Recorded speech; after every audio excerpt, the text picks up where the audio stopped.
Why dip it up when you can dive right in? Why let things simmer when you can cook up a storm? Why live life in half measures when you can live it to the brim?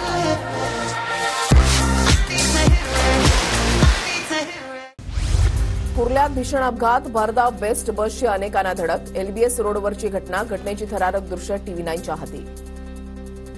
बसच्या धडकेमध्ये police व्हॅनसह जवळपास 25 ते 30 वाहनांचं नुकसान, तर रिक्षाचा चक्काचूर.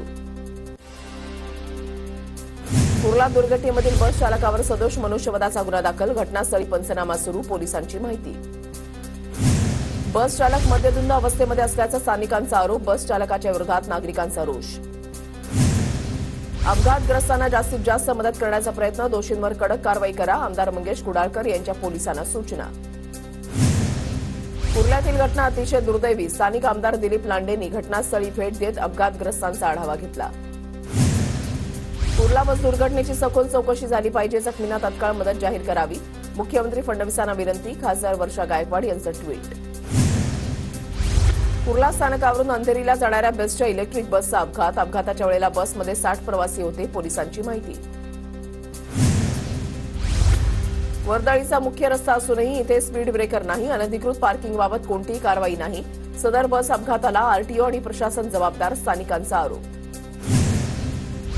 रस्त्याच्या कडेला taxi लावत असताना बसची धडक बसली, बसचा वेग जवळपास 90च्या आसपास होता, अनेकांना फरफटत नेलं, अपघातग्रस्त टॅक्सी चालकाची प्रतिक्रिया. प्रशासनाकडून तासाभरानंतर अपघाताची दखल, लोकांनी एकमेकांना शक्य तेवढी मदत केली, कुर्ला बस अपघातावर प्रत्यक्षदर्शींची प्रतिक्रिया. कुर्ल्यामध्ये बस चालकाच्या विरोधात नागरिकांचा रोष, परिसरामध्ये सध्या तणावपूर्ण शांतता, खबरदारी घेत पोलिसांचा बंदोबस्त तैनात. कुर्ल्यातील अपघातग्रस्त बेस्ट बसला बाहेर काढण्यात यश, 2 तासानंतर क्रेनच्या साह्यानं बस बाहेर काढण्यात आली. आमदार योगेश टिळेकरांच्या मामाचं अपहरण करून हत्या केल्याचा प्रकार, पुण्यातील शिंदवणे घाटात सतीश वाघ यांचा मृतदेह सापडला, पोलिसांकडून घटनास्थळी पंचनामा. सतीश वाघ यांच्या अपहरणाचा सीसीटीव्ही समोर, हडपसर पोलीस ठाण्यामध्ये अज्ञात आरोपीविरोधात गुन्हा दाखल, पोलिसांकडून अधिक तपास सुरू. बीडमध्ये सरपंचाचं अपहरण करून हत्या केल्याचा धक्कादायक प्रकार, मसाजोग गावचे सरपंच संतोष देशमुख यांच्या मृत्यूनं खळबळ, केज पोलिसांकडून अधिक तपास सुरू.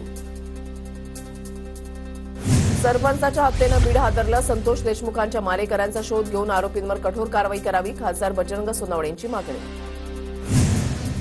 ईव्हीएम विरोधातील मवियाच्या पराभूत उमेदवारांची दिल्लीमध्ये धाव, पवारांच्या उपस्थितीमध्ये सुप्रीम कोर्टात आज याचिका दाखल. मार्कडवाडीसाठी आम्हालाही जिव्हाळा आहे, पण कधीतरी लक्षात घ्या की आपला करेक्ट कार्यक्रम झालाय, काहींनी आकडेवारी दाखवली, मीही सगळं दाखवेन, अजित पवारांच्या विरोधकांवर हल्लाबोल. ठाकरे गटाला विरोधी पक्षनेतेपद मिळण्याची शक्यता, महाविकास आघाडीमध्ये ठाकरे गटाकडे अधिक जागा. विरोधी पक्षनेतेपदाबाबतचा निर्णय मुख्यमंत्री उपमुख्यमंत्री घेतील, लोकसभेमध्ये विरोधी पक्षनेता नव्हता, पण सगळ्यात मोठ्या पक्षाला मान दिला होता, तसं काही घडेल, दिलीप वळसे पाटील यांची प्रतिक्रिया. विरोधकांचं मूल्यमापन संख्येवरून करणार नाही, तर त्यांनी मांडलेल्या मुद्द्यांवरून करू, विरोधी पक्षनेतेपदाबाबत मुख्यमंत्री देवेंद्र फडणवीसांचे मोठे संकेत. विरोधी पक्षनेतेपदासाठी संख्या लागते, विरोधी पक्षाची संख्या चिंताजनक, विधानसभा अध्यक्ष त्याचा अभ्यास करतील, एकनाथ शिंदेंचं सभागृहामध्ये वक्तव्य.